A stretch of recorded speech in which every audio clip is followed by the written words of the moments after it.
de l'assurance, la vérité et plus de grâce, c'est ce que j'ai la conviction que vous recevrez après nous avoir suivis dans la lecture de la Rhapsodie d'aujourd'hui.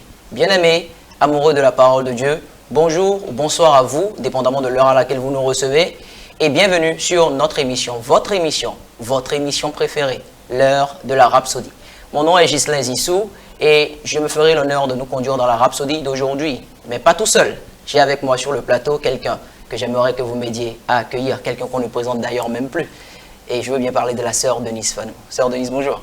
Bonjour, Frère Ghislain. Bien, alors, bonne arrivée sur le plateau. Merci d'avoir accepté l'invitation. Merci. Alors, nous sommes aujourd'hui le mercredi 30 octobre 2024 et la Rhapsodie d'aujourd'hui a pour titre « N'aimez point le monde ». Le verset d'ouverture est tiré de 1 Roi 11, le verset 9 qui dit « L'Éternel fut irrité contre Salomon parce qu'il avait détourné son cœur de l'Éternel, le Dieu d'Israël, qui lui était apparu deux fois. » Dans le premier paragraphe, pasteur dit « Bien que Salomon ait été un grand roi et l'homme le plus sage qui ait jamais vécu avant Jésus, il n'a pas vécu toute sa vie en plaisant au Seigneur. » Et je vais rapidement m'arrêter ici parce que quand j'étudiais cette rhapsodie, je me suis rappelé en fait que, vous savez, il y a beaucoup de chrétiens, malheureusement, jusqu'à l'heure où nous parlons, qui prennent Salomon comme l'image, l'effigie de la sagesse. Oui. Et ils disent que oui, Dieu a dit qu'il n'y a pas plus sage que Salomon. Mais la Bible dit dans le livre de Matthieu, chapitre 12, au verset 42, juste la dernière partie, le Seigneur Jésus parlant de Salomon a dit « Voici plus grand que Salomon ». Et donc, celui que nous devons suivre aujourd'hui, ce n'est pas Salomon, mais le Seigneur Jésus. Gloire à Dieu. Alléluia. Et regardez ce qu'il a fait de sa sagesse. La Bible dit qu'il a aimé beaucoup de femmes étrangères et qu'il a suivi leur Dieu. Wow. Il les a fait venir de nations où Dieu avait déjà interdit aux enfants d'Israël de se marier. Ceci n'est pas de la sagesse. Non plus. N'est-ce pas? Vraiment. Dans 1 Roi 11, verset 2, Dieu a dit, « Vous n'irez point chez elles, et elles ne viendront point chez vous. Elles tourneraient certainement vos cœurs du côté de leur Dieu. » Mais la fin de ce verset dit, « Ce fut à ces nations que s'attache Salomon, entraîné par l'amour. En conséquence, le Seigneur n'était pas content de lui. » Certains chrétiens sont ainsi aujourd'hui. Leurs amis et relations les plus proches sont des gens du monde. Comme Salomon, ils s'attachent aux mauvaises personnes et aux mauvaises associations pour les mauvaises raisons.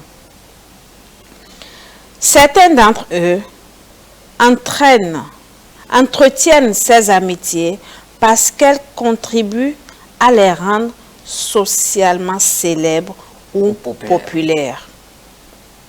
Mais la Bible dit, « Ne savez-vous pas que l'amour du monde est inimitié contre Dieu? Celui donc qui veut être ami du monde se rend ennemi de Dieu. » Jacques 4, verset 4. Maintenant, nous allons lire 1 Jean 2, verset 15 qui dit, « N'aimez point le monde, ni les choses qui sont dans le monde. Si quelqu'un aime le monde, l'amour du Père n'est point en lui. » Alléluia. Exactement. Et pasteur continue en disant, Salomon a choisi de devenir un roi socialement célèbre. Lisez à son sujet, après la seconde apparition de Dieu, il n'y a aucune trace de lui en train de prier dans les Écritures. Au contraire, tout ce qui lui était associé était social. Il participait à l'une ou l'autre réunion, recevait des visiteurs et assistait à des fêtes, mais pas de réunion avec le Seigneur. Il a oublié d'où il est venu. C'est de ça, et pasteur finit pour dire dans le dernier paragraphe, vous devez comprendre que les personnes que vous fréquentez deviendront la norme pour les choses qui prennent votre temps. Et la Bible dit dans 1 Corinthiens 15, verset 33, que les mauvaises associations corrompent les bonnes mœurs. Gloire à Dieu. Alléluia. Et pasteur continue en disant, il s'agit notamment de vos centres d'intérêt et des choses que vous aimez. Dieu a dit aux enfants d'Israël, elles tourneraient certainement vos cœurs du côté de leur Dieu. Dans 1 Roi 11, le verset 2. Ne dites pas, je me connais, elles ne peuvent pas m'influencer, mais écoutez simplement l'avertissement de Dieu. Il a déjà dit à propos de ces associations malsaines, sortez du milieu d'eux et séparez-vous. Dans 2 Corinthiens 6, verset 17. Dieu connaît mieux que vous. Dieu connaît mieux que vous.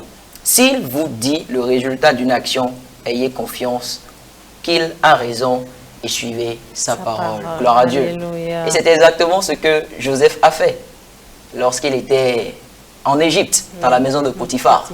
Il ne s'est pas dit, non, je me connais, je ne vais pas succomber. La Bible dit qu'il a fui. Amen. Ça aussi, c'est de la sagesse. C'est de la sagesse. Gloire à Dieu. Alléluia. Parce que la Bible dit fuyez la tentation. Et c'est en ça que nous sommes sages. Nous sommes sages parce que nous pratiquons la parole de Dieu. Pas parce que nous croyons fort ou que nous avons de l'assurance en quoi que ce soit. Non, la Bible dit que notre assurance vient de Dieu. Vient de Dieu. Amen. Et lorsque nous pratiquons cette parole qui vient de Dieu, nous recevons en elle la sagesse divine qui s'implante en nous. Alléluia. Et à mesure que nous avançons, nous marchons dans la sagesse. Amen. Alléluia. Bien-aimés, nous allons prendre la confession d'aujourd'hui et je vous invite à répéter avec la sœur Denise. Répétez après moi, s'il vous plaît. Je fais preuve de discernement. Je fais preuve de discernement dans mes relations. Dans mes relations. Et je suis guidé par la sagesse. Et je suis guidé par la sagesse de Dieu. De Dieu. Pour ne fraterniser qu'avec ceux qui honorent le Seigneur et sa parole. Pour ne fraterniser qu'avec ceux qui honorent le Seigneur et sa parole. Et qui ont de la révérence pour les choses de l'esprit. Et qui ont de la révérence pour les choses de l'esprit. Je donne la priorité à la communion avec le Seigneur. Je donne la priorité à la communion avec le Seigneur. Avant toute autre chose. Avant toute autre chose. Et je fixe mon cœur sur la gloire. Et je fixe mon cœur sur la gloire. Et les réalités du royaume. Et les réalités du royaume. Amen. Amen. Et pour étude approfondie, vous pouvez lire 1 Jean 2, le verset 15, version nouvelle internationale, 1 Corinthiens 15, le verset 33, que j'ai cité plus tôt, et 2 Corinthiens 6, le verset 14 au verset 18. Bien-aimés, ne vous dites pas que vous êtes fort. Ne dites pas que vous êtes sage. Non, la Bible dit que la sagesse des hommes est folie pour Dieu. Et en ceci, si vous n'êtes pas encore né de nouveau, voici l'opportunité unique pour que vous fassiez du Seigneur Jésus votre Seigneur et Sauveur et que vous lui donniez votre vie. Tout ce que vous aurez à faire, c'est de répéter cette prière avec la sœur Denise à présent. Oh, Seigneur Dieu, je crois de tout mon cœur en Jésus-Christ, Fils du Dieu vivant. Je crois qu'il est mort pour moi et que Dieu l'a ressuscité des morts. Je crois qu'il est vivant aujourd'hui.